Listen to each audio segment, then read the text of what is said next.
हर दिन है कहानी। आज की कहानी का शीर्षक है मिस पाल। इसके लेखक हैं प्रसिद्ध रचनाकार कहानीकार मोहन राकेश। आवाज़ प्रज्ञा पांडे की। वह दूर से दिखाई देती आकृति मिस पाल ही हो सकती थी। फिर भी विश्वास करने के लिए मैंने अपना चश्मा ठीक किया। निस्संदेह वह मिस पाल ही थी। यह तो खैर मुझे पता था कि वह उन दिनों कुल्लू में ही कहीं रहती है, पर इस तरह अचानक उससे भेंट हो जाएगी यह नहीं सोचा था।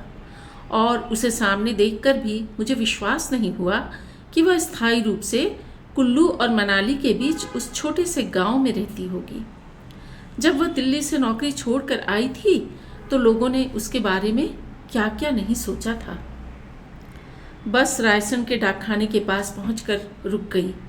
मिस पाल डाकखाने के बाहर खड़ी पोस्टमास्टर से कुछ बात कर रही थी। हाथ में वह एक थैला लिए थी। बस के रुकने पर न जाने किस बात के लिए पोस्टमास्टर को धन्यवाद देती हुई वह बस की तरफ मुड़ी। तभी मैं उतरकर उसके सामने पहुंच गया।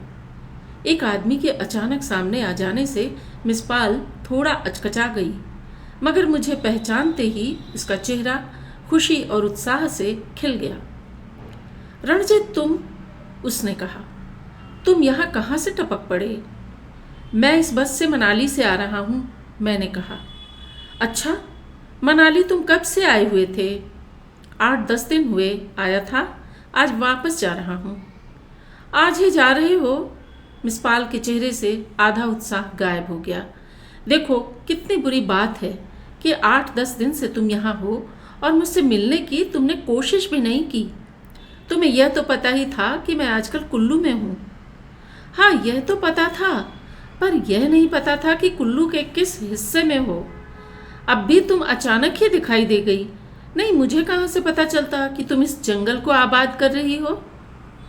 सचमुच बहुत बुरी बात है, मिस पाल उलाहने के स्वर में बोली। तुम इतने दिनों से यहाँ हो और मुझसे तुम्हारी भेंट हुई आज जाने के वक्त। ड्राइवर जोर जोर से हॉर्न बजाने लगा। मिस पाल ने कुछ चिढ़कर ड्राइवर की तरफ देखा और एक साथ झिड़कने और क्षमा मांगने के स्वर में कहा, बस जी 1 मिनट, मैं भी इसी बस से कुल्लू चल रही हूँ। मुझे कुल्लू की एक सीट दे दीजिए। Thank you very much. और फिर मेरी तरफ मुड़कर बोली, तुम इस बस से कहाँ तक जा रहे हो? आज तो इस बस से जोगिंदर नगर जाऊँगा, वहाँ एक दिन रहकर कल सुबह आगे की बस पकड़ूंगा। ड्राइवर अब और जोर से हॉर्न बजाने लगा। मिस पाल ने एक बार क्रोध और बेबसी के साथ उसकी तरफ देखा और बस के दरवाजे की तरफ बढ़ती हुई बोली, अच्छा, कुल्लू तक तो हम लोगों का साथ है ही, और बात कुल्लू पहुंचकर करेंगे। मैं तो कहती हूँ कि तुम 2-4 दिन यहीं रुको, फिर चले जाना। बस में पहले ही बहुत भीड़ थी। 2-3 आदमी वहाँ से और चढ़ गए थे, जिससे अंदर खड़े होने की जगह भी नहीं रही थी। मिस पाल दरवाजे से अंदर जाने लगी तो कंडक्टर ने हाथ बढ़ाकर उसे रोक दिया। मैंने कंडक्टर से बहुतेरा कहा कि अंदर मेरी वाली सीट खाली है, मिस साहब वहाँ बैठ जाएंगी और मैं भीड़ में किसी तरह खड़ा होकर चला जाऊँगा। मगर कंडक्टर एक बार जिद पर अड़ा तो अड़ा ही रहा कि और सवारी वह नहीं ले सकता। मैं अभी उससे बात कर ही रहा था कि ड्राइवर ने बस स्टार्ट कर दी। मेरा सामान बस में था, इसलिए मैं दौड़कर चलती बस में सवार हो गया। दरवाजे से अंदर जाते हुए मैंने एक बार मुड़कर मिस पाल की तरफ देख लिया। वह इस तरह अचकचाई सी खड़ी थी जैसे कोई उसके हाथ से उसका सामान छीन कर भाग गया हो और उसे समझ न आ रहा हो कि उसे अब क्या करना चाहिए। बस हल्के हल्के मोड़ काटती कुल्लू की तरफ बढ़ने लगी। मुझे अफसोस होने लगा कि मिस पाल को बस में जगह नहीं मिली, तो मैंने ही क्यों न अपना सामान वहाँ उतरवा लिया। मेरा टिकट जोगिंदर नगर का था, पर यह ज़रूरी नहीं था कि उस टिकट से जोगिंदर नगर तक जाऊँ हुई। मगर मिस पाल से भेंट कुछ ऐसे आकस्मिक ढंग से हुई थी और निश्चय करने के लिए समय इतना कम था कि मैं यह बात उस समय सोच भी नहीं सका था। थोड़ा सा भी समय और मिलता तो मैं ज़रूर कुछ देर के लिए वहाँ उतर जाता।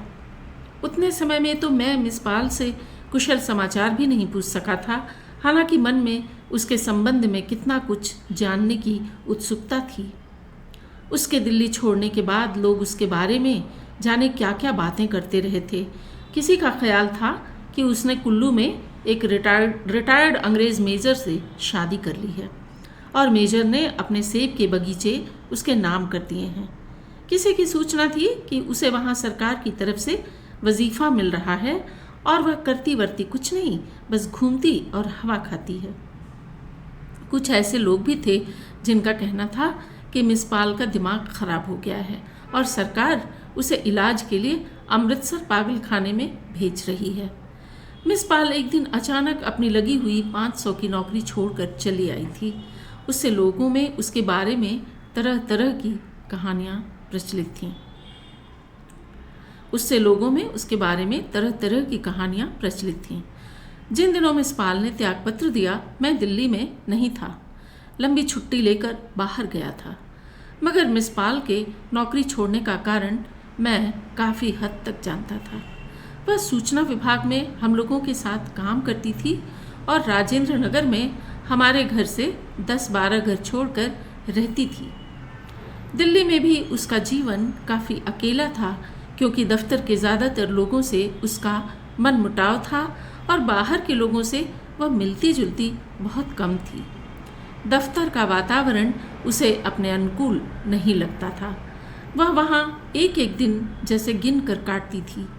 उसे हर एक से शिकायत थी कि वह घटिया किस्म का आदमी है जिसके साथ उसका उठना बैठना नहीं हो सकता। ये लोग इतने ओछे और बेईमान हैं, वह कहा करती थी। इतनी छोटी और कमीनी बातें करते हैं कि मेरा इनके बीच काम करते वक्त दम घुटता रहता है।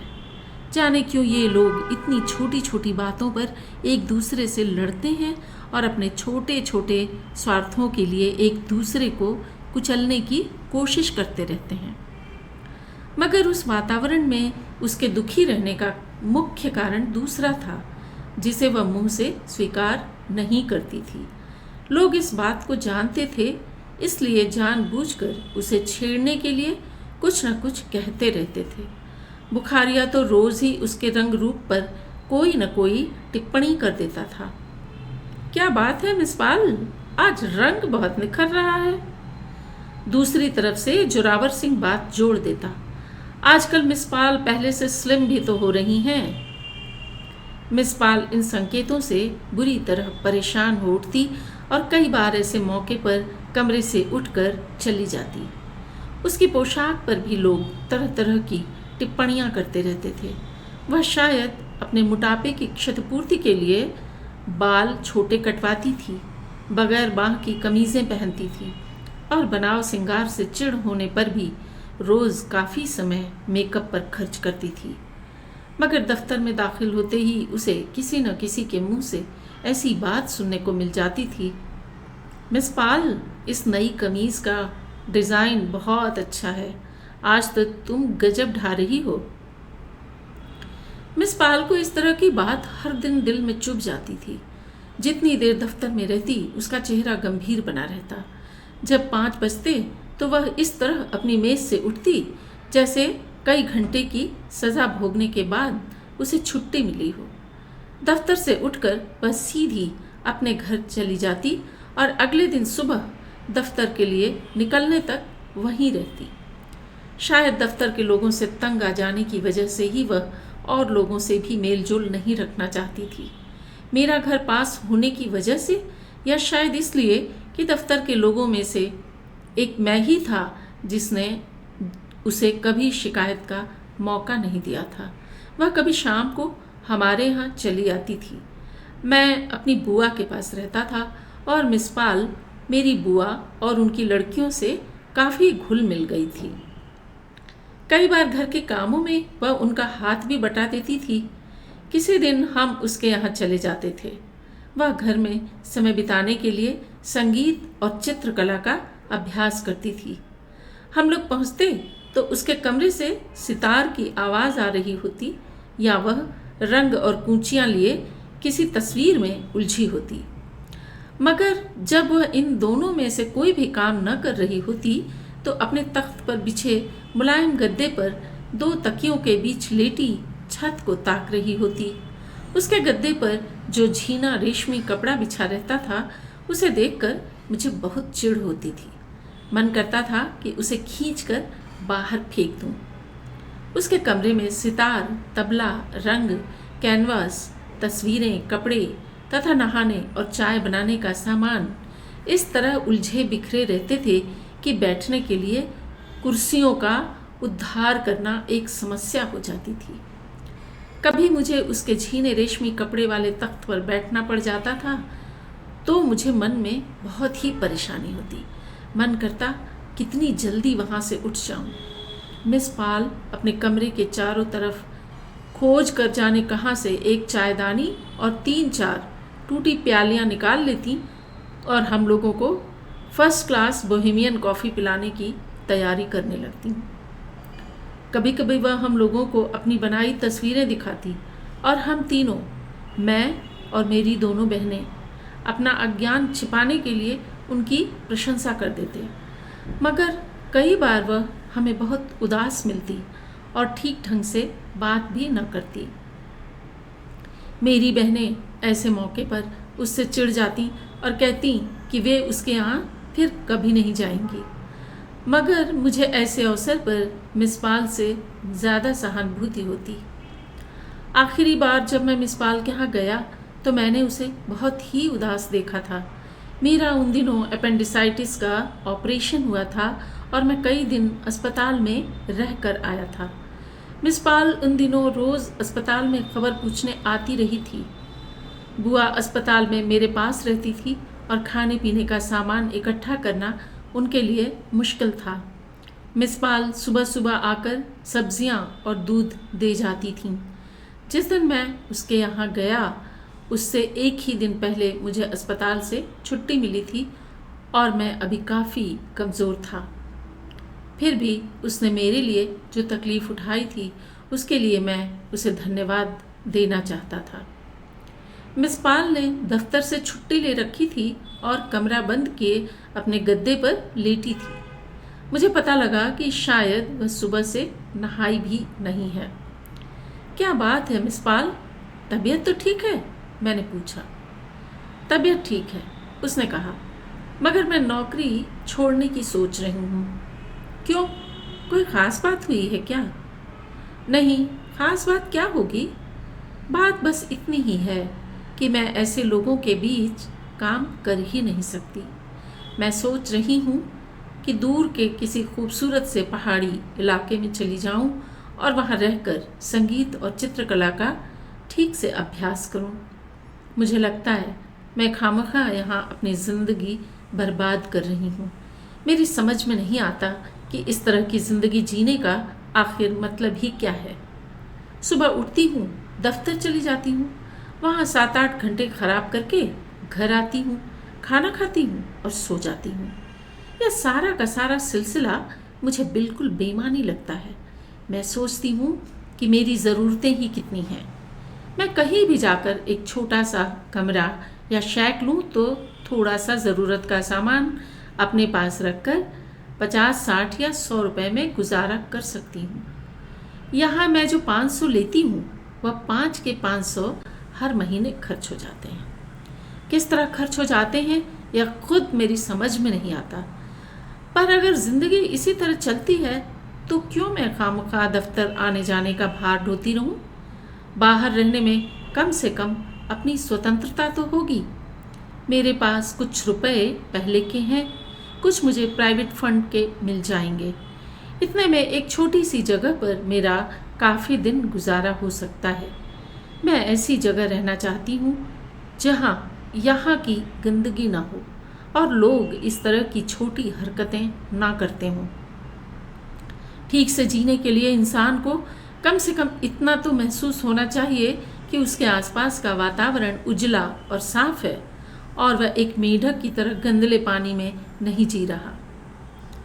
मगर तुम यह कैसे कह सकती हो कि जहाँ अभी तुम जाकर रहोगी वहाँ हर चीज़ वैसी ही होगी जैसी तुम चाहती हो? मैं तो समझता हूँ कि इंसान जहाँ भी चला जाए अच्छी और बुरी दोनों तरह की चीज़ें उसे अपने आसपास मिलेंगी ही। तुम यहाँ के वातावरण से घबरा कर कहीं और जाती हो तो ये कैसे कहा जा सकता है कि वहाँ का वातावरण भी तुम्हें ऐसा ही नहीं लगेगा? इसलिए मेरे ख्याल से नौकरी छोड़ने की बात तुम गलत सोचती हो। तुम यहीं रहो और अपना संगीत और चित्रकला का अभ्यास करती रहो। लोग जैसी बातें करते हैं करने दो। पर मिस पाल की वितृष्णा इससे कम नहीं हुई। तुम नहीं समझते रणजीत, वह बोली, यहाँ ऐसे लोगों के बीच और रहूंगी तो मेरा दिमाग बिल्कुल खोखला हो जाएगा। तुम नहीं जानते कि मैं जो तुम्हारे लिए सुबह दूध और सब्जियां लेकर जाती रही हूँ, उसे लेकर भी लोग क्या क्या बातें करते रहे हैं। जो लोग अच्छे से अच्छे काम का ऐसा कमीना मतलब लेते हों, उनके बीच आदमी रह ही कैसे सकता है। मैंने ये सब बहुत दिन सह लिया, अब और मुझसे नहीं सहा जाता। मैं सोच रही हूँ जितनी जल्दी हो सके यहाँ से चली जाऊँ। बस यही एक बात तय नहीं कर पा रही कि जाऊँ कहाँ। अकेली होने से किसी अनजान जगह जाकर रहते डर लगता है। तुम जानते ही हो कि मैं, और बात बीच में छोड़कर वह उठ खड़ी हुई। अच्छा, तुम्हारे लिए कुछ चाय वाय तो बनाऊं? तुम अभी अस्पताल से निकल कर आए हो और मैं हूँ कि अपनी ही बात किए जा रही हूँ। तुम्हें अभी कुछ दिन घर पर आराम करना चाहिए। अभी से इस तरह चलना फिरना ठीक नहीं। मैं चाय नहीं पीऊँगा, मैंने कहा। मैं तुम्हें कुछ समझा तो नहीं सकता, सिर्फ इतना कह सकता हूँ कि तुम लोगों की बातों को ज़रूरत से ज़्यादा महत्व दे रही हो। मेरा यह भी ख्याल है कि लोग वास्तव में उतने बुरे नहीं हैं जितना कि तुम उन्हें समझती हो। अगर तुम इस नज़र से सोचो कि इस बात को रहने दो, मिस पाल ने मेरी बात बीच में ही काट दी। मैं इन लोगों से दिल से नफरत करती हूँ। तुम इन्हें इंसान समझते हो? मुझे तो ऐसे लोगों से अपना पिंकी ज़्यादा अच्छा लगता है, या उन सब से कहीं ज़्यादा सभ्य है। पिंकी मिस पाल का छोटा सा कुत्ता था। वह कुछ देर उसे गोदी में लिए उसके बालों पर हाथ फेरती रही। मैंने पहले भी कई बार देखा था कि वह उस कुत्ते को एक बच्चे की तरह प्यार करती है और उसे खाना खिलाकर बच्चों की तरह ही तौलिए से उसका मुंह पोंछती है। मैं कुछ देर बाद वहाँ से उठकर चला तो मिस पाल पिंकी को गोद में लिए मुझे बाहर दरवाजे तक छोड़ने आई। अंकल को टाटा करो, वह पिंकी की एक अगली टांग हाथ से हिलाती हुई बोली। टाटा टाटा। मैं लंबी छुट्टी से वापस आया तो मिस पाल त्यागपत्र देकर जा चुकी थी। वह अपने बारे में लोगों को इतना ही बताकर गई थी कि वह कुल्लू के किसी गांव में बसने जा रही है। बाकी बातें लोगों की कल्पना ने अपने आप जोड़ दी थी। बस व्यास के साथ साथ मोड़ काट रही थी और मेरा मन हो रहा था कि लौटकर रायसन चला जाऊं। मैं मनाली में 10 दिन अकेला रहकर ऊब गया था और मिस पाल थी कि कई महीने से वहाँ रहती थी। मैं जानना चाहता था कि वह अकेली वहाँ कैसा महसूस करती है और नौकरी छोड़ने के बाद से उसने क्या क्या कुछ कर डाला है। यूँ एक अपरिचित स्थान पर किसी पुरानी परिचित से मिलने और बात करने का भी अपना आकर्षण होता है। बस जब कुल्लू पहुंचकर रुकी तो मैंने अपना सामान वहां उतरवा कर हिमाचल राज्य परिवहन के दफ्तर में रखवा दिया और रायसन के लिए वापसी की पहली बस पकड़ ली। बस ने 15-20 मिनट में मुझे रायसन के बाजार में उतार दिया। मैंने वहां एक दुकानदार से पूछा कि मिस पाल कहाँ रहती हैं। मिस पाल कौन है भाई? दुकानदार ने अपने पास बैठे युवक से पूछा। वह तो नहीं, वह कटे बालों वाली मिस। हाँ हाँ वही होगी। दुकान में और भी 4-5 व्यक्ति बैठे थे। उन सब की आंखें मेरी तरफ घूम गईं। मुझे लगा जैसे वे मन में यह तय करना चाह रहे हों कि कटे बालों वाली मिस पाल के साथ मेरा क्या रिश्ता होगा। चलिए मैं आपको उसके यहाँ छोड़ आता हूँ, कहकर युवक दुकान से उतर आया। सड़क पर मेरे साथ चलते हुए उसने पूछा, क्यों भाई साहब, ये मिस क्या अकेली है या? हाँ अकेली ही है। कुछ देर हम लोग चुप रहकर चलते रहे। फिर उसने पूछा, आप उसके क्या लगते हैं? मुझे कुछ समझ नहीं आया कि मैं उसको क्या उत्तर दूं। पल भर सोचकर मैंने कहा, मैं उसका रिश्तेदार नहीं हूँ। उसे वैसे ही जानता हूँ। सड़क से बाईं तरफ थोड़ा ऊपर को जाकर हम लोग एक खुले मैदान में पहुँच गए। मैदान चारों तरफ से पेड़ों से घिरा था और बीच में 5-6 जालीदार कॉटेज बने थे जो बड़े बड़े मुर्गी खानों जैसे लगते थे। लड़का मुझे बताकर कि उनमें पहला कॉटेज मिस पाल का है, वहाँ से लौट गया। मैंने जाकर कॉटेज का दरवाज़ा खटखटाया। कौन है? अंदर से मिस पाल की आवाज़ सुनाई दी। एक मेहमान है मिस, दरवाज़ा खोलो। दरवाज़ा खुला है, आ जाइए। मैंने दरवाज़ा धकेल कर खोल लिया और अंदर चला गया। मिस पाल ने एक चारपाई पर अपना गद्दा लगा रखा था और उसी तरह 2 तकियों के बीच लेटी थी जैसे दिल्ली में अपने तख्त पर लेटी रहती थी। सिरहाने के पास एक खुली हुई पुस्तक रखी थी, बर्ट्रैंड रसेल की कॉन्क्वेस्ट ऑफ हैप्पीनेस। मैं यह देखकर तय नहीं कर सका कि वह पुस्तक पढ़ रही थी या लेटी हुई सिर्फ छत की तरफ देख रही थी। मुझे देखते ही वह चौंक कर बैठ गई। अरे तुम? हाँ मैं। तुमने सोचा भी नहीं होगा कि गया आदमी फिर वापस भी आ सकता है। बहुत अजीब आदमी हो तुम। वापस आना था तो उसी समय क्यों नहीं उतर गए? बजाय इसके कि शुक्रिया अदा करो जो 7 मील जाकर वापस आया हूँ। शुक्रिया अदा करती अगर तुम उसी समय उतर जाते और मुझे बस में अपनी सीट ले लेने देते। मैंने ठहाका लगाया और बैठने के लिए जगह ढूंढने लगा। वहाँ भी चारों तरफ वही बिखराव और अव्यवस्था थी जो दिल्ली में उसके घर में दिखाई देती थी। हर चीज़ हर दूसरी जगह काम में लाई जा रही थी। एक कुर्सी ऊपर से नीचे तक मैले कपड़ों से लदी थी, दूसरी पर कुछ रंग बिखरे थे और एक प्लेट रखी थी जिसमें बहुत सी कीलें पड़ी थीं। बैठो, मैं झट से तुम्हारे लिए चाय बनाती हूँ। मिस पाल व्यस्त होकर उठने लगी। अभी मुझसे बैठने को तो कहा नहीं और चाय की फिक्र पहले से करने लगी। मैंने कहा, मुझे बैठने की जगह बता दो और चाय वाय रहने दो। इस वक्त तुम्हारी बोहेमियन चाय पीने का ज़रा भी मन नहीं है तो मत पियो। मुझे कौन झंझट करना अच्छा लगता है। बैठने की जगह मैं अभी बनाए देती हूँ। और कपड़े अपड़े हटाकर उसने एक कुर्सी खाली कर दी। बाईं तरफ एक बड़ी सी मेज़ थी, पर उस पर भी इतनी चीज़ें पड़ी थीं कि कहीं कूहनी रखने तक की जगह नहीं थी। मैंने बैठकर टांगें फैलाने की कोशिश की तो पता चला कपड़ों के ढेर के नीचे मिस पाल ने अपने बनाए खाके रख रखे हैं। मिस पाल फिर से अपने बिस्तर में तकियों के सहारे बैठ गई थी। गद्दे पर उसने वही झीना रेशमी कपड़ा बिछा रखा था जिसे देखकर मुझे चिढ़ हुआ करती थी। मेरा उस समय भी मन हुआ कि उस कपड़े को निकाल कर फाड़ दूं या कहीं आग में झोंक दूं। मैंने सिगरेट सुलगाने के लिए मेज से दियासलाई की डिबिया उठाई, मगर खोलते ही वापस रख दी। डिबिया में दियासलाइयाँ नहीं थीं, गुलाबी सा रंग भरा था। मैंने चारों तरफ नज़र दौड़ाई, मगर और डिबिया कहीं दिखाई नहीं दी। दियासलाई किचन में होगी, मैं अभी लाती हूँ, कहती हुई मिस पाल उठी और कमरे से चली गई। मैं उतनी देर आसपास देखता रहा। मुझे फिर उस दिन की याद हो आई जिस दिन मैं मिस पाल के घर देर तक बैठा उससे बातें करता रहा था। पिंकी से मिस पाल के टाटा कराने की बात याद आने से मैं हंस दिया। तभी मिस पाल दरवाजे की दियासलाई की डिबिया लिए आ गई। मेरा अकेले में हंसना शायद उसे बहुत अस्वाभाविक लगा। वह सहसा गंभीर हो गई। किसी ने कुछ खिला विला दिया है क्या? उसने मजाक और शिकायत के स्वर में कहा। मैं अपने इस तरह लौट कर आने की बात पर हंस रहा हूँ।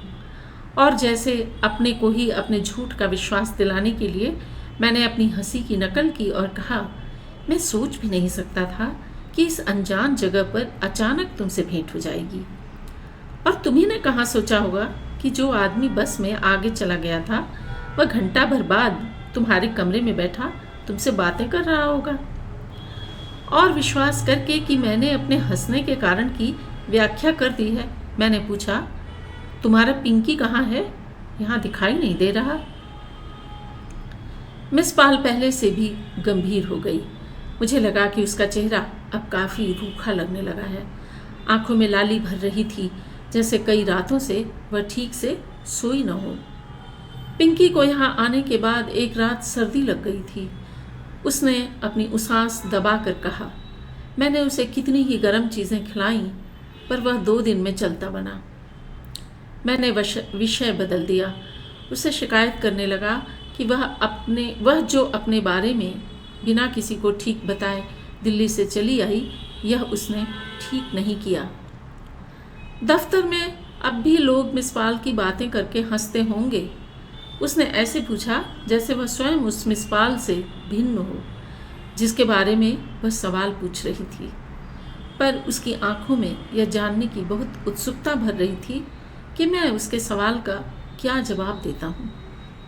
लोगों की बातों को तुम इतना महत्व क्यों देती हो? मैंने कहा। लोग वैसी बातें इसलिए करते हैं कि उनके जीवन में मनोरंजन के दूसरे साधन बहुत कम होते हैं। जब वह व्यक्ति चला जाता है तो 2-4 दिन में भूल जाते हैं कि संसार में उसका अस्तित्व था भी या नहीं। कहते कहते मुझे एहसास हुआ कि मैंने यह कहकर गलती की है। मिस पाल मुझसे यही सुनना चाहती थी कि लोग अब भी उसके बारे में उसी तरह बात करते हैं और उसी तरह उसका मजाक उड़ाते हैं। यह विश्वास उसके लिए अपने वर्तमान को सार्थक समझने के लिए ज़रूरी था। हो सकता है तुम्हारे सामने बात ना करते हों, मिस पाल बोली, क्योंकि उन्हें पता है कि हम लोग मित्र रहे हैं। नहीं तो वे कमीने लोग बात करने से बाज आ सकते हैं। अच्छा था कि मिस पाल ने मेरी बात पर विश्वास नहीं किया। उसने समझा कि मैं झूठ मूठ उसे दिलासा देने की कोशिश कर रहा हूँ। हो सकता है बात करते भी हों, मैंने कहा, पर तुम अब उन लोगों की बात क्यों सोचती हो? कम से कम तुम्हारे लिए तो उन लोगों का अब अस्तित्व ही नहीं है। मेरे लिए उन लोगों का अस्तित्व कभी था ही नहीं। मिस पाल ने मुंह बिचका दिया। मैं उनमें से किसी को अपने पैर के अंगूठे के बराबर भी नहीं समझती थी। आंखों से लग रहा था जैसे अब भी उन लोगों को अपने पास देख रही हो और उसे खेद हो कि वह ठीक से उनसे प्रतिशोध क्यों नहीं ले पा रही। तुम्हें पता है कि रमेश का फिर लखनऊ ट्रांसफ़र हो गया है? मैंने बात बदल दी। अच्छा, मुझे पता नहीं था। पर उसने उस संबंध में और जानने की उत्सुकता प्रकट नहीं की। मैं फिर भी उसे रमेश के ट्रांसफ़र का किस्सा विस्तार से सुनाने लगा। मिस पाल हूँ हाँ करती रही, पर यह साफ था कि वह अपने अंदर ही कहीं खो गई है। मैं रमेश की बात कह चुका तो कुछ क्षण हम दोनों चुप रहे। फिर मिस पाल बोली, देखो, मैं तुमसे सच कहती हूँ रणजीत, मुझे वहाँ उन लोगों के बीच एक एक पल काटना असंभव लगता था। मुझे लगता था मैं नरक में रहती हूँ। तुम्हें पता ही है, मैं दफ्तर में किसी से बात करना भी पसंद नहीं करती थी। मैं सुबह मनाली से बिना नाश्ता किए चला था, इसलिए मुझे भूख लगाई थी। मैंने बात को रोटी के प्रकरण पर ले आना उचित समझा। मैंने उससे पूछा कि उसने खाने की क्या व्यवस्था कर रखी है, खुद बनाती है या कोई नौकर रखा है? तुम्हें भूख तो नहीं लगी? मिस पाल अब दफ्तर के माहौल से बाहर निकल आई। लगी हो तो उधर मेरे साथ किचन में चलो। जो कुछ बना है इस वक्त तो तुम्हें उसी में से थोड़ा बहुत खा लेना होगा। शाम को मैं तुम्हें ठीक से बना कर खिलाऊंगी। मुझे तुम्हारे आने का पता होता तो मैं इस वक्त भी कुछ और चीज़ बना रखती। यहाँ बाज़ार में तो कुछ मिलता ही नहीं। किसी दिन अच्छी सब्ज़ी मिल जाए तो समझो बड़े भाग्य का दिन है। कोई दिन होता है जिस दिन एक आध अंडा मिल जाता है। शाम को मैं तुम्हारे लिए मछली बनाऊंगी। यहाँ की ट्राउट बहुत अच्छी होती है, मगर मिलते बहुत मुश्किल से है। मुझे खुशी हुई कि मैंने सफलतापूर्वक बात का विषय बदल दिया है। मिस पाल बिस्तर से उतरकर खड़ी हो गई थी। मैंने भी कुर्सी से उठते हुए कहा, आओ चलकर तुम्हारा रसोई घर तो देख लूँ। इस समय मुझे कसकर भूख लगी है, इसलिए जो कुछ भी बना है वह मुझे ट्राउट से अच्छा लगेगा। शाम को मैं जोगिंदर नगर पहुँच जाऊँगा। मिस पाल दरवाजे से बाहर निकलती हुई सहसा रुक गई। तुम्हें शाम को जोगिंदर नगर ही पहुँचना है तो लौट कर क्यों आए थे? यह बात तुम गांठ में बांध लो कि आज मैं तुम्हें यहाँ से नहीं जाने दूंगी। तुम्हें पता है, इन 3 महीनों में तुम मेरे यहाँ पहले मेहमान हो। मैं तुम्हें आज कैसे जाने दे सकती हूँ? तुम्हारे साथ कुछ सामान भी है या ऐसे ही चले आए थे? मैंने उसे बताया कि मैं अपना सामान हिमाचल राज्य परिवहन के दफ्तर में छोड़ आया हूँ और उससे कह आया हूँ कि 2 घंटे में मैं लौट आऊँगा। मैं अभी पोस्टमास्टर से वहाँ टेलीफोन करा दूँगी। कल तक तुम्हारा सामान यहाँ ले आएंगे। तुम कम से कम 1 सप्ताह यहाँ रहोगे, समझे? मुझे पता होता कि तुम मनाली में आए हुए हो तो मैं भी कुछ दिन के लिए वहाँ चली आती। आजकल तो मैं यहाँ, खैर तुम पहले उधर तो आओ। नहीं, भूख के मारे ही यहाँ से भाग जाओगे। मैं इस नई स्थिति के लिए तैयार नहीं था। उस संबंध में बात करने की सोचकर मैं उसके साथ रसोई घर में चला गया। रसोई घर में कमरे जितनी अराजकता नहीं थी, शायद इसलिए कि वहाँ सामान ही बहुत कम था। एक कपड़े की आराम कुर्सी थी जो लगभग खाली ही थी। उस पर सिर्फ नमक का डिब्बा रखा हुआ था। शायद मिस पाल उस पर बैठकर खाना बनाती थी। खाना बनाने का और सारा सामान एक टूटी हुई मेज़ पर रखा था। कुर्सी पर रखा हुआ डिब्बा उसने जल्दी से उठाकर मेज़ पर रख दिया और इस तरह मेरे बैठने के लिए जगह कर दी। फिर मिस पाल ने जल्दी जल्दी स्टोव जलाया और सब्जी की पतीली उस पर रख दी। कलछी साफ नहीं थी, वह उसे साफ करने के लिए बाहर चली गई। लौटकर उसे कलछी को पोंछने के लिए कोई कपड़ा नहीं मिला। उसने अपनी कमीज से ही उसे पोंछ लिया और सब्जी को हिलाने लगी। 2 आदमियों का खाना है भी या दोनों को ही भूखे रहना पड़ेगा? मैंने पूछा। खाना बहुत है, मिस पाल झुककर पतीली में देखती हुई बोली। क्या क्या है? मिस पाल कलछी से पतीली में टटोल कर देखने लगी। बहुत कुछ है, आलू भी हैं, बैगन भी हैं और शायद बीच में एक आध टिंडा भी है। यह सब्जी मैंने परसों बनाई थी। परसों? मैं चौंक गया, जैसे मेरा माथा सहसा किसी चीज़ से टकरा गया हो। मिस पाल कलछी चलाती रही। हर रोज़ तो नहीं बना पाती हूँ, वह बोली। रोज़ बनाने लगूँ तो बस खाना बनाने की ही हो रहूँ और अपने लिए रोज़ बनाने का उत्साह भी तो नहीं होता। कई बार तो मैं सप्ताह भर का खाना एक साथ बना लेती हूँ और फिर निश्चिंत होकर खाती रहती हूँ। कहो तो तुम्हारे लिए मैं अभी ताज़ा बना दूँ। 2 चपातियाँ भी क्या परसों की ही बना रखी हैं? मैं अनायास कुर्सी से उठ खड़ा हुआ। आओ इधर आकर देख लो, खा सकोगे या नहीं। वह कोने में रखे हुए बेंत के संदूक के पास चली गई। मैं भी उसके पास पहुँच गया। मिस पाल ने बंदूक का ढकना उठा दिया। संदूक में 25-30 खुश्क रोटियां पड़ी थीं। सूख कर उन सब ने तरह तरह की आकृतियां धारण कर ली थीं। मैं संदूक के पास से आकर फिर कुर्सी पर बैठ गया। तुम्हारे लिए ताज़ा चपातियां बना देती हूँ, मिस पाल एक अपराधी की तरह देखती हुई बोली। नहीं, जो कुछ बना रखा है वही खाएंगे, मैंने कहा। मगर अपनी इस भलमनसाहत के लिए मेरा मन अंदर ही अंदर कुढ़ गया।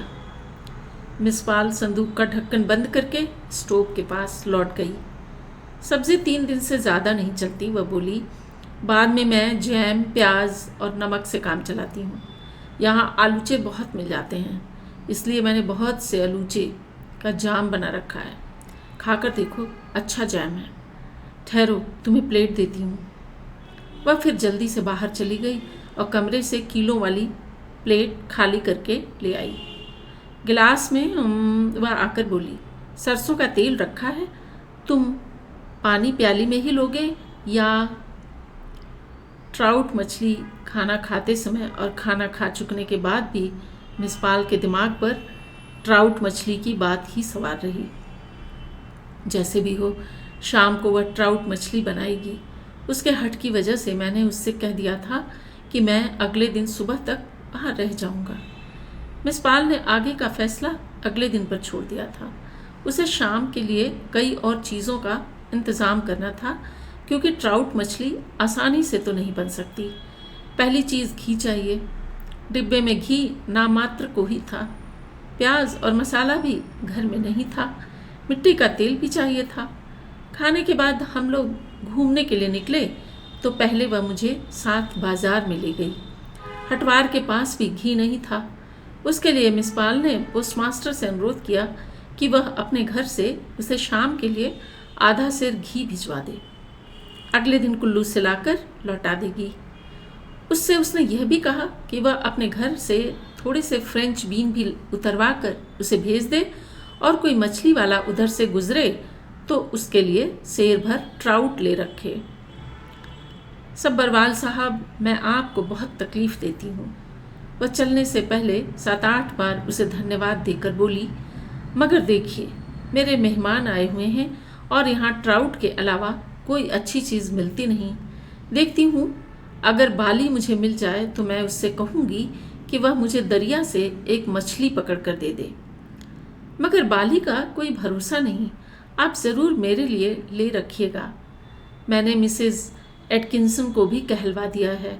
उन्होंने ले भी ली हो तो मैं आज और कल दोनों दिन बना लूँगी। ध्यान रखिएगा। कई बार मछली वाला आवाज़ नहीं लगाता और ऐसे ही निकल जाता है।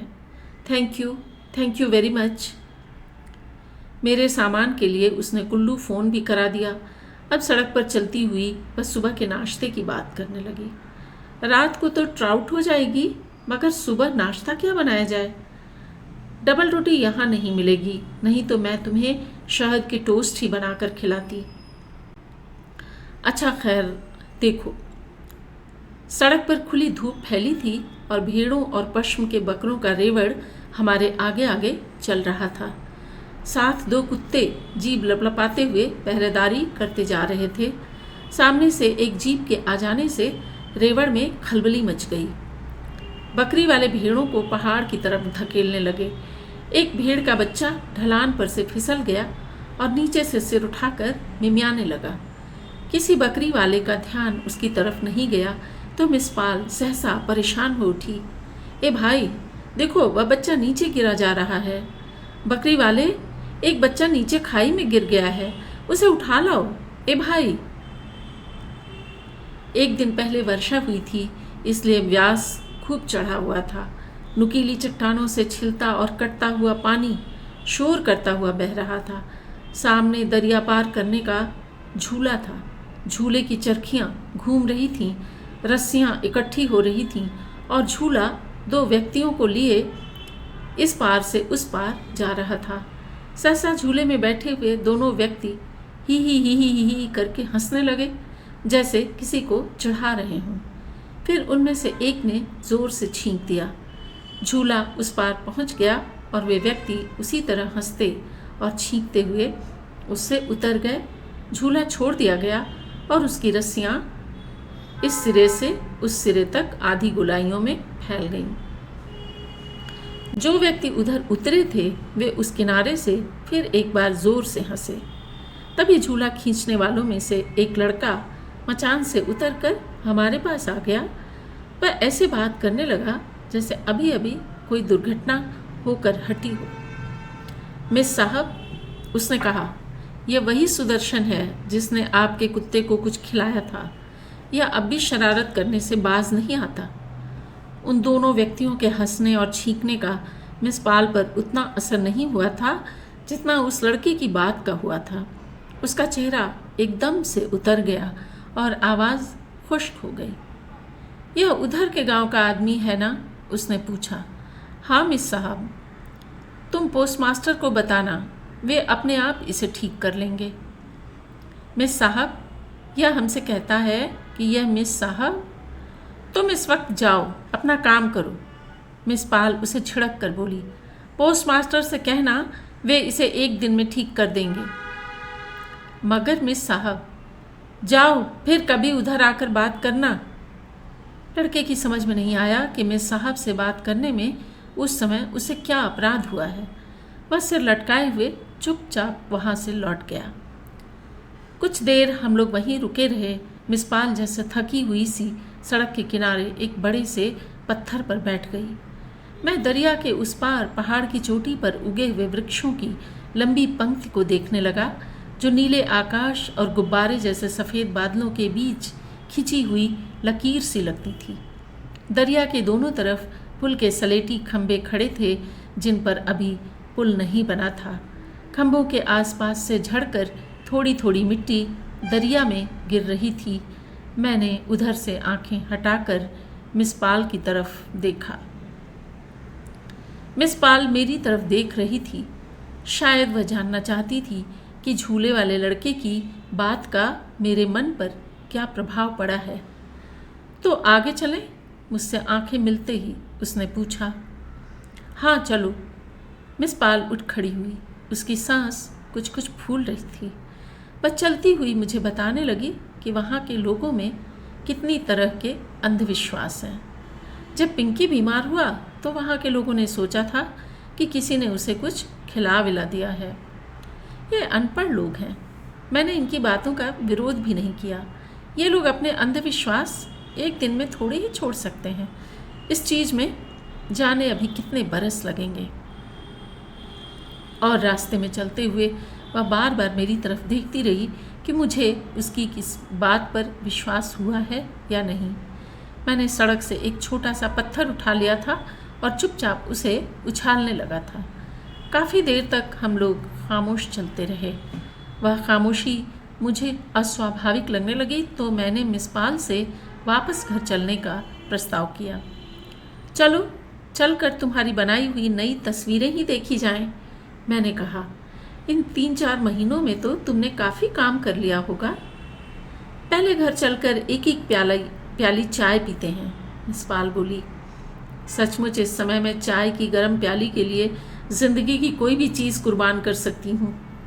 मेरा तो मन था कि घर से चलने से पहले ही एक एक प्याली पी लेते, मगर फिर मैंने कहा कि पोस्ट मास्टर से कहने में देर हो जाएगी तो मछली वाला निकल जाएगा।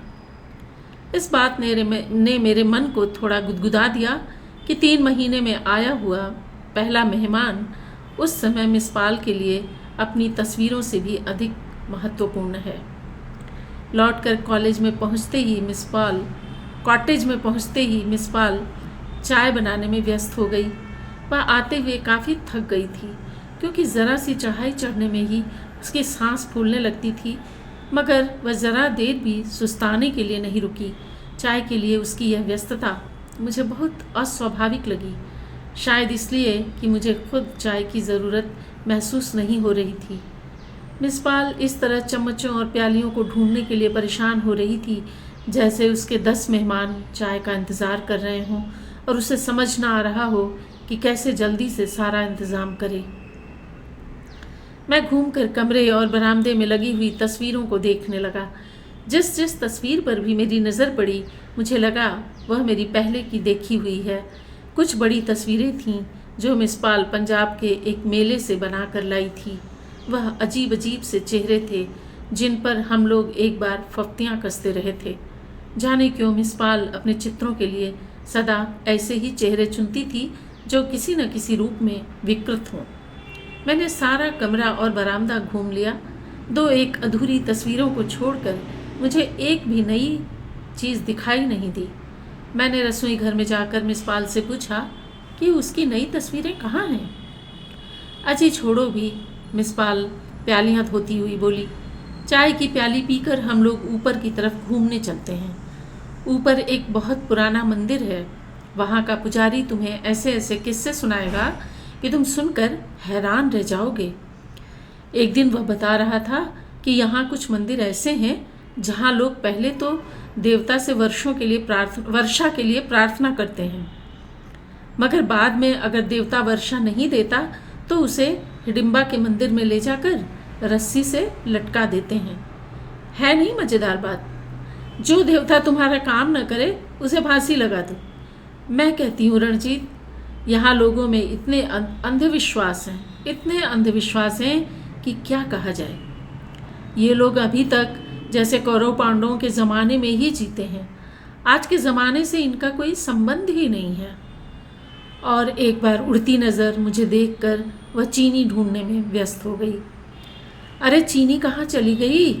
अभी हाथ में थी और अभी न जाने कहाँ रख दी। देखो कैसी भुलक्कड़ हो गई हूँ।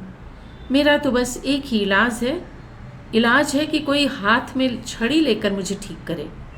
यह भी कोई रहने का ढंग है जैसे मैं रहती हूँ? तुमने यहाँ के कुछ लैंडस्केप नहीं बनाए? मैंने पूछा। तस्वीरें तो बहुत सी शुरू कर रखी हैं, पर अभी तक पूरी नहीं कर सकी। मिस पाल जैसे उस मुश्किल स्थिति से बचने का प्रयत्न करती हुई बोली, अब किसी दिन लगकर सबकी सब तस्वीरें पूरी करूँगी। तारपीन का तेल भी ख़त्म हो चुका है, किसी दिन जाकर लाना है। कई दिनों से सोच रही थी कि मंडी जाकर कैनवास और रंग भी ले आऊं, पर यूं ही आलस कर जाती हूँ। कुछ ड्राइंग पेपर भी जल्द कराने हैं। अब जाऊंगी किसी दिन और सारे काम एक साथ ही कराऊंगी। बात करते हुए मिस पाल की आंखें झुकी जा रही थीं, जैसे वह अपने ही सामने किसी चीज़ के लिए अपराधी हो और लगातार बातें करके अपने अपराध के अनुभव को छिपाना चाहती हो। मैं चुप रहकर उसे चाय में चीनी मिलाते देखता रहा। उसे देखते हुए उस समय मेरे मन में कुछ वैसी उदासी भरने लगी जैसी उस निर्जन समुद्र तट पर या ऊंची पहाड़ियों से घिरी हुई किसी एकांत पथरीली घाटी में जाकर अनायास मन में भर जाती है। कल से एक तो मैं अपने घर को ठीक करूंगी। मिस पाल क्षण भर बाद फिर उसी तरह बिना रुके बात करने लगी। एक तो घर का सारा सामान ठीक से लगाना है। तुम्हें पता है मैंने कितने चाव से दिल्ली में अपने कमरे के लिए जालीदार पर्दे बनवाए थे। वे पर्दे यहाँ ज्यों के त्यों बक्स में बंद रखे हैं। मेरा लगाने को मन ही नहीं हुआ। मैं कल ही तरखान से कहकर पर्दों के लिए चौखटें बनवाऊंगी। खाने पीने का थोड़ा बहुत सामान भी घर में रखना ही चाहिए।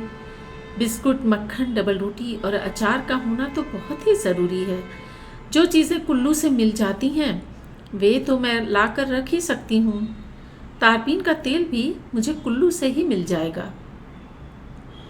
उसने चाय की प्याली मेरे हाथ में दे दी तो भी मेरे मुंह से कोई बात नहीं निकली और मैं चुपचाप छोटे छोटे घूंट भरने लगा। मेरे मन को उस समय एक तरह की जड़ता ने घेर लिया था। कहाँ मिस पाल के बारे में दिल्ली के लोगों से सुनी हुई वे बातें और कहाँ उसके जीवन की यह एकांत विडंबना। ट्राउट मछली। मिस पाल की सारी परेशानी के बावजूद उस दिन उसे ट्राउट नहीं मिली। पोस्टमास्टर ने बताया कि मछली वाला उस दिन आया ही नहीं। मिस पाल के बहुत बहुत खुशामद करने पर भी मकान मालकिन का चौकीदार बाली दरिया से मछली पकड़ने के लिए राजी नहीं हुआ। उसने कहा कि वह अपनी छड़ी पॉलिश कर रहा है, उसे फुर्सत नहीं है। मिसेस एटकिंसन के बच्चों ने एक मछली पकड़ी थी, मगर उसके पति ने उस दिन खास तौर पर मछली की कतलियों के लिए कहा था, इसलिए वह अपनी मछली मिस पाल को नहीं दे सकती थी। हाँ, पोस्टमास्टर ने फ्रेंच बीन ज़रूर भेज दिए, चावल और सूखे फ्रेंच बीन। रात की रोटी के लिए मिस पाल का सारा उत्साह ठंडा पड़ गया।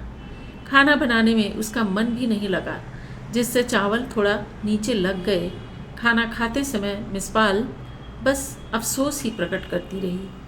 मैं बहुत बदकिस्मत हूँ रणजीत, हर लिहाज से मैं बहुत ही बदकिस्मत हूँ। खाना खाने के बाद हम लोग बाहर मैदान में कुर्सियाँ निकाल कर बैठ गए तो उसने कहा। वह सिर के पीछे हाथ रखे आकाश की ओर देख रही थी। 12वीं या 13वीं की रात होने से आकाश में 3 तरफ खुली चांदनी फैली थी। व्यास की आवाज़ वातावरण में एक गूंज पैदा कर रही थी। वृक्षों की सरसराहट के अतिरिक्त मैदान की घास से भी एक धीमी सी सरसराहट निकलती प्रतीत होती थी। हवा तेज थी और सामने पहाड़ के पीछे से उठता हुआ बादल धीरे धीरे चांद की तरफ सरक रहा था। क्या बात है मिस पाल, तुम इस तरह गुमसुम क्यों हो रही हो? मैंने कहा। चावल थोड़े खराब हो गए तो इसमें इस तरह उदास होने की क्या बात है? मिस पाल सामने पहाड़ की धुंधली रेखा को देखती रही, जैसे उसमें कोई चीज़ खोज रही हो। मैं सोचती हूँ रणजीत कि मेरे जीने का कोई भी अर्थ नहीं है, उसने कहा। और वह मुझे अपने आरंभिक जीवन की कहानी सुनाने लगी। उसे बहुत बड़ी शिकायत थी कि आरंभ में अपने घर में उसे ज़रा भी सुख नहीं मिला, यहाँ तक कि अपने माता पिता का स्नेह भी उसे नहीं मिला। उसकी माँ ने उसकी अपनी माँ ने भी उसे प्यार नहीं किया। इसी वजह से 15 साल पहले वह अपना घर छोड़कर नौकरी करने निकल आई थी। सोचो, माँ को मेरा घर में होना ही बुरा लगता था। पिताजी को मेरे संगीत सीखने से चिढ़ थी। वे कहा करते थे कि मेरा घर घर है, रंडी खाना नहीं। भाइयों का जो थोड़ा बहुत प्यार था वह भी भाभीयों के आने के बाद छिन गया। मैंने आज तक कितनी कितनी मुश्किल से अपनी पवित्रता को बचाया है, यह मैं ही जानती हूँ। तुम सोच सकते हो कि एक अकेली लड़की के लिए यह कितना मुश्किल होता है। मेरा लाहौर की तरफ घूमने जाने का मन था। वहाँ की कुछ तस्वीरें बनाना चाहती थी, मगर मैं वहाँ नहीं गई क्योंकि मैं सोचती थी कि मर्द की पशु शक्ति के सामने मैं अकेली क्या कर सकूँगी।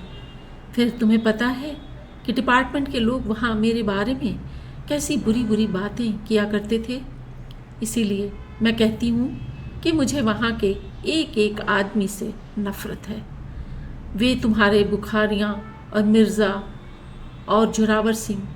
मैं तो कभी ऐसे लोगों के साथ बैठकर एक प्याली चाय भी पीना पसंद नहीं करती थी। तुम्हें याद है एक बार जब जोरावर सिंह ने मुझसे कहा था, और फिर वह दफ्तर के जीवन की कई छोटी छोटी घटनाएं दोहराने लगी।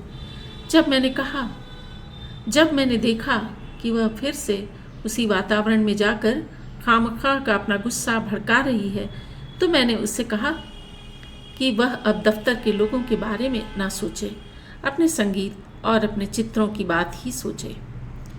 तुम यहाँ रहकर कुछ अच्छी अच्छी चीज़ें बना लो, फिर दिल्ली आकर अपनी प्रदर्शनी करना, मैंने कहा। जब लोग तुम्हारी चीज़ें देखेंगे और तुम्हारा नाम सुनेंगे तो अपने आप तुम्हारी कद्र करेंगे। ना, मैं प्रदर्शनी के किसी चक्कर में नहीं पड़ूंगी। मिस पाल उसी तरह सामने की तरफ देखती हुई बोली, तुम जानते ही हो इन सब चीज़ों में कितनी पॉलिटिक्स चलती है। मैं उस पॉलिटिक्स में नहीं पड़ना चाहती। मेरे पास अभी 3-4 हज़ार रुपये हैं जिनसे मेरा काफ़ी दिन गुजारा चल जाएगा। जब ये रुपए चुक जाएंगे तो। और वह जैसे कुछ सोचती हुई चुप कर गई। मैं आगे की बात सुनने के लिए बहुत उत्सुक था, मगर मिस पाल कुछ देर बाद कंधे हिलाकर बोली, तो भी कुछ ना कुछ हो ही जाएगा। अभी वह वक्त आए तो सही। बादल ऊंचा उठ रहा था और वातावरण में ठंडक बढ़ती जा रही थी। जंगल की तरफ से आती हुई हवा की गूंज शरीर में बार बार सिहरन भर देती थी। साथ के कॉटेज में रेडियो पर पश्चिमी संगीत चल रहा था। उससे आगे के कॉटेज में लोग खिलखिलाकर हंस रहे थे।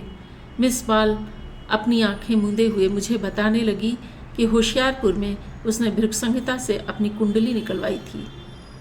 उस कुंडली के फल के अनुसार इस जन्म में उस पर यह शाप है कि उसे कोई सुख नहीं मिल सकता, न धन का, न ख्याति का, न प्यार का। इसका कारण भी भृगुसंहिता में दिया था। अपने पिछले जन्म में वह सुंदर लड़की थी और नृत्य संगीत आदि कलाओं में बहुत पटु थी। उसके पिता बहुत धनी थे और वह उनकी अकेली संतान थी। जिस व्यक्ति से उसका विवाह हुआ था वह बहुत सुंदर और धनी था, मगर मुझे अपनी सुंदरता और अपनी कला का बहुत मान था, इसलिए मैंने पति का आदर नहीं किया। कुछ ही दिनों में वह बेचारा दुखी होकर इस संसार से चल बसा। इसीलिए मुझ पर अब यह शाप है कि इस जन्म में मुझे सुख नहीं मिल सकता। मैं चुपचाप उसे देखता रहा। अभी दिन में ही वह वहाँ के लोगों के अंधविश्वासों की चर्चा करती हुई उनका मजाक उड़ा रही थी। सहसा मिस पाल भी बोलते बोलते चुप कर गई और उसकी आंखें मेरे चेहरे पर स्थिर हो गईं। उसके लिपस्टिक से रंगे हुए होठों की तह में जैसे उस समय कोई चीज़ कांप रही थी। काफ़ी देर हम लोग चुप बैठे रहे। बादल ने चांद को छा लिया था और चारों तरफ गहरा अंधेरा हो रहा था। सहसा साथ के कॉटेज की बत्ती भी बुझ गई, जिससे अंधेरा और भी गहराने लगा। मिस पाल उसी तरह मेरी तरफ देख रही थी। मुझे महसूस होने लगा कि मेरे आसपास की हवा कुछ भारी हो रही है। मैं सहसा कुर्सी पीछे सरकाकर उठ खड़ा हुआ।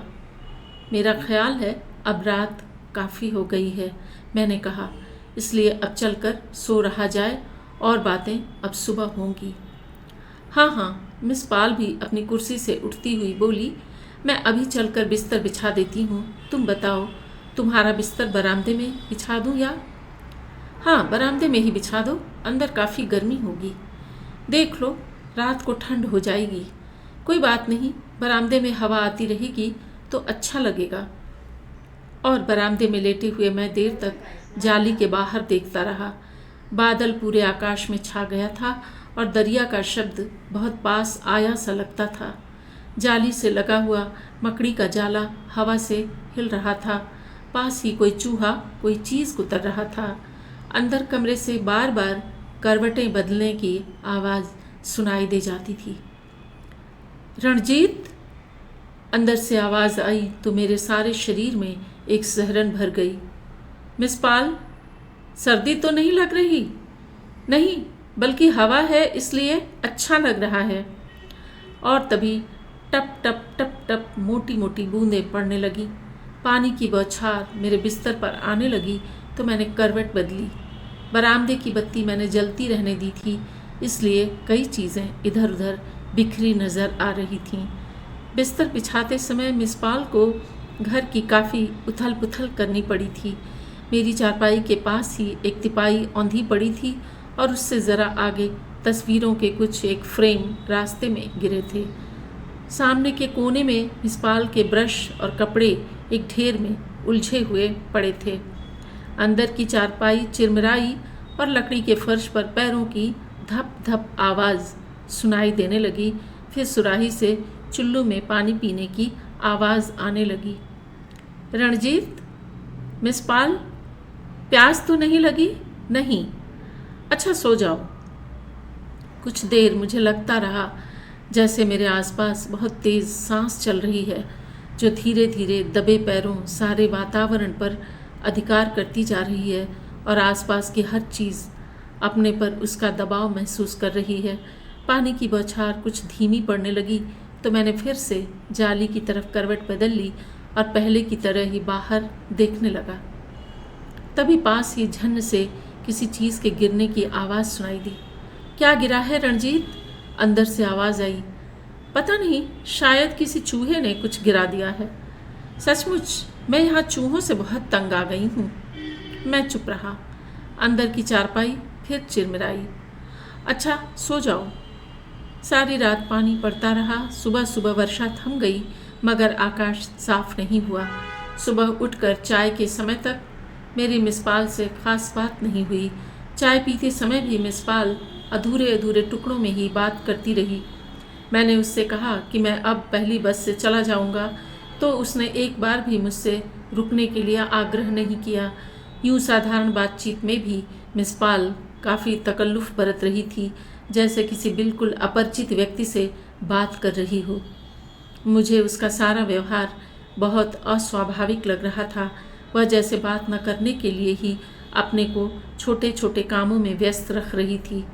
मैंने एक बार उससे हल्के से मजाक करने का भी प्रयत्न किया, जिससे तनाव हट जाए और मैं उससे ठीक से विदा लेकर जा सकूं, मगर मिस पाल के चेहरे पर हल्की सी मुस्कुराहट भी नहीं आई। अच्छा, तो मिस पाल, अब चलने की बात की जाए। आखिर मैंने कहा, तुम कल कह रही थी कि तुम भी कुल्लू तक साथ ही चलोगी, तो अच्छा होगा कि तुम आज ही वहाँ से अपना सारा सामान भी ले आओ। बाद में तुम भी आलस कर जाओगी। नहीं, मैं आलस नहीं करूँगी, मिस पाल बोली। किसी दिन जाकर जो जो लाना है सब ले आऊँगी। और फिर बरामदे में बिखरे हुए कपड़ों को बिना मतलब ही उठाकर इधर से उधर रखते हुए उसने कहा, आज बरसात का दिन है, इसलिए आज नहीं जाऊँगी। कल या परसों किसी समय देखूँगी। लाने के लिए कितनी ही चीज़ें हैं, इसलिए अच्छी तरह सब सोच कर जाना चाहिए। आज घिरा हुआ दिन है, इसलिए आज नहीं। घिरा हुआ दिन है तो क्या घर का सामान नहीं आएगा? मैंने अपने आग्रह से उसे सुलझाने की चेष्टा करते हुए कहा। तुम मुझे बताओ कि घी और तारपीन के डिब्बे कहाँ रखे हैं। कोई बड़ा थैला हो तो वह भी साथ में ले लो, फुटकर चीज़ें उसमें आ जाएंगी। यहाँ से जो भी बस मिलेगी उसमें हम लोग साथ साथ चलेंगे। मैं कुल्लू से 12 बजे की बस पकड़कर आगे चला जाऊंगा। तुम्हें तो उधर से लौटने के लिए सारा दिन बसें मिलती रहेंगी। मैं जानबूझकर इस तरह बात कर रहा था जैसे मिस पाल का चलना निश्चित ही हो। हालांकि मैं जानता था कि वह टालने का पूरा प्रयत्न करेगी। मिस पाल इधर से उधर जाती हुई ढूंढ ढूंढ कर अपने करने के लिए काम निकाल रही थी। उसके चेहरे से लग रहा था जैसे मेरी बातें उसे बिल्कुल व्यर्थ लग रही हों और वह जल्द से जल्द अपने एकांत में लौट जाना चाहती हो। देखो, कभी कभी यहाँ बस में एक भी सीट नहीं मिलती, उसने कहा। 2-2 सीटें मिलना तो बहुत ही मुश्किल है। तुम मेरी वजह से अपनी 12 बजे की बस क्यों मिस करते हो? तुम चले जाओ। मैं कल या परसों जाकर जो कुछ भी मुझे लाना है ले आऊँगी। और जैसे सहसा कोई काम याद आ जाने से वह जल्दी से अपना चेहरा दूसरी तरफ हटाए हुए कमरे से चली गई। कुछ देर में वह पेटीकोट लिए हुए कमरे से बाहर आई। पेटीकोट को टिड्डियाँ काट गई थीं। उसने जैसे नुकसान की परेशानी की वजह से ही चेहरा सख्त किए हुए उसे एक तरफ कोने में फेंक दिया था और किसी तरह कठिनाई से बोली, मैंने तुमसे कह दिया है कि तुम चले जाओ। तुम्हें पता है कि मुझे तो अकेली को ही 2 सीटें चाहिए। ये सब बहाने तुम रहने दो, मैंने कहा। एक बस में जगह नहीं मिलेगी तो दूसरी में मिल जाएगी। तुम इधर आकर मुझे बताओ कि वे डिब्बे कहाँ रखे हैं। मिस पाल शायद ज़्यादा बात नहीं करना चाहती थी, इसलिए उसने मेरी बात का विरोध नहीं किया। अच्छा, तुम बैठो, मैं अभी ढूंढती हूँ, उसने कहा और आंखें बचाती हुई रसोई घर में चली गई। पहली बस में सचमुच हम लोगों को जगह नहीं मिली। ड्राइवर ने बस वहाँ रोकी ही नहीं और हाथ के इशारे से कह दिया कि बस में जगह नहीं है। दूसरी बस में भी जगह नहीं थी, मगर किसी तरह कहा कर हमने उसमें अपने लिए जगह बना ली। मगर हम कुल्लू काफ़ी देर से पहुँचे, क्योंकि रात की बरसात से एक जगह सड़क टूट गई थी और उसकी मरम्मत की जा रही थी। हमारे कुल्लू पहुँचने के लगभग साथ ही 12 बजे की बस भी मनाली से आ पहुँची। 11:15 हो चुके थे। मैंने अंदर जाकर अपने सामान का पता किया, फिर बाहर मिस पाल के पास आ गया। मिस पाल ने खाली डिब्बे अपने दोनों हाथों में संभाल रखे थे। मैं डिब्बे उसके हाथों से लेने लगा तो उसने अपने हाथ पीछे हटा लिए। चलो पहले बाजार में चलकर तुम्हारा सामान खरीद लें, मैंने कहा। अब सामान की बात रहने दो, उसने कहा।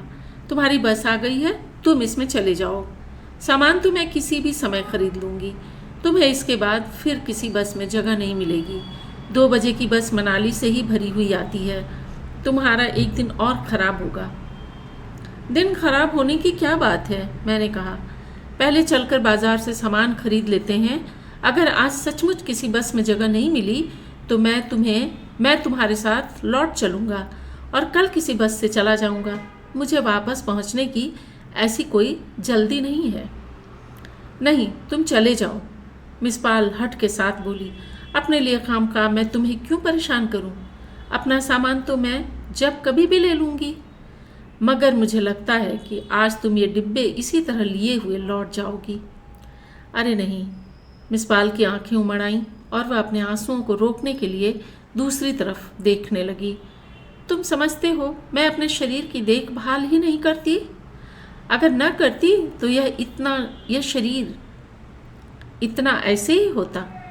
लाओ पैसे दो, मैं तुम्हारा टिकट ले आती हूँ। देर करोगे तो इस बस में भी जगह नहीं मिलेगी। तुम इस तरह जिद क्यों करती हो मिस पाल? मुझे जाने की सचमुच ऐसी कोई जल्दी नहीं है, मैंने कहा। मैंने तुमसे कहा है तुम पैसे निकालो, मैं तुम्हारा टिकट ले आऊँ। मगर नहीं, तुम रहने दो। कल का तुम्हारा टिकट मेरी वजह से ख़राब हुआ था। मैं फिर तुमसे पैसे किस लिए मांग रही हूँ? और वह डिब्बे वहीं रखकर झटपट टिकट घर की तरफ बढ़ गई। ठहरो मिस पाल, मैंने असमंजस में अपना बटुआ जेब से निकाल लिया। तुम रुको, मैं अभी आ रही हूँ। तुम उतनी देर में अपना सामान निकलवा कर ऊपर रखवाओ। मेरा मन उस समय न जाने कैसा हो रहा था, फिर भी मैंने अंदर से अपना सामान निकलवाया और बस की छत पर रखवा दिया। मिस पाल तब तक टिकट घर के बाहर ही खड़ी थी। शनिवार होने के कारण उस दिन स्कूल में जल्दी छुट्टी हो गई थी और बहुत से बच्चे बस्ते लटकाए सुल्तानपुर की पहाड़ी से नीचे आ रहे थे। कई बच्चे बस की सवारियों को देखने के लिए वहां आसपास जमा हो रहे थे।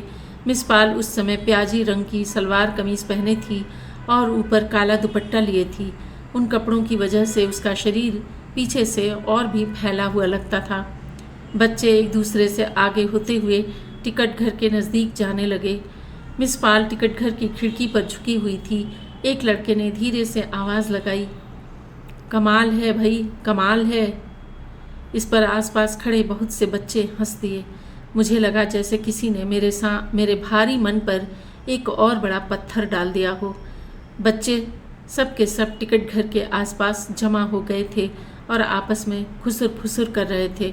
मैं उनसे कुछ कह भी नहीं सकता था क्योंकि उससे मिस पाल का ध्यान खामखा उनकी तरफ चला जाता।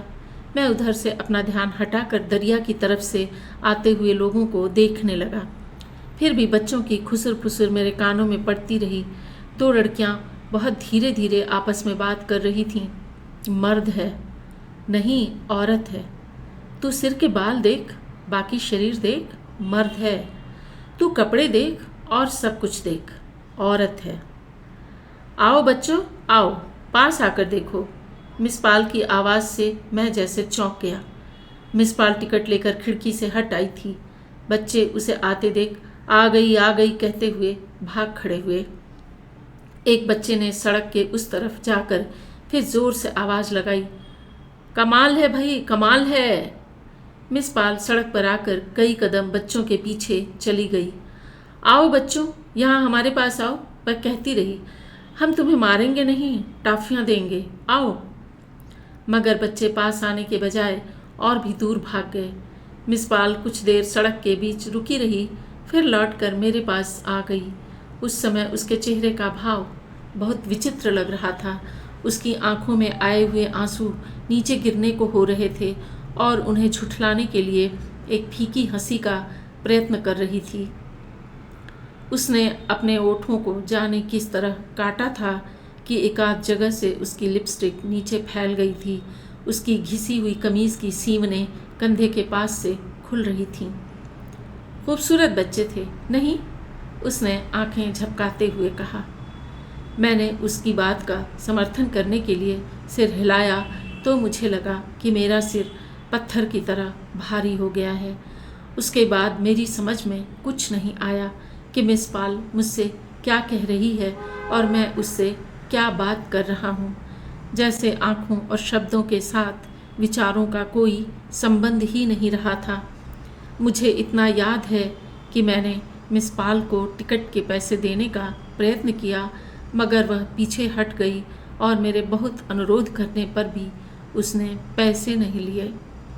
मगर किस अवचेतन प्रक्रिया से हम लोगों के बीच अब तक बातचीत का सूत्र बना रहा, यह मैं नहीं जान सका। मेरे कान उसे बोलते हुए सुन रहे थे और अपने को भी, परंतु वे जैसे दूर की ध्वनियाँ थीं, अस्फुट, अस्पष्ट और अर्थहीन। जो बात मैं ठीक से सुन नहीं सका वह यही थी, और वहाँ जाकर रणजीत, दफ्तर में मेरे बारे में किसी से बात मत करना, समझे? तुम्हें पता ही है कि वे लोग कितने ओछे हैं।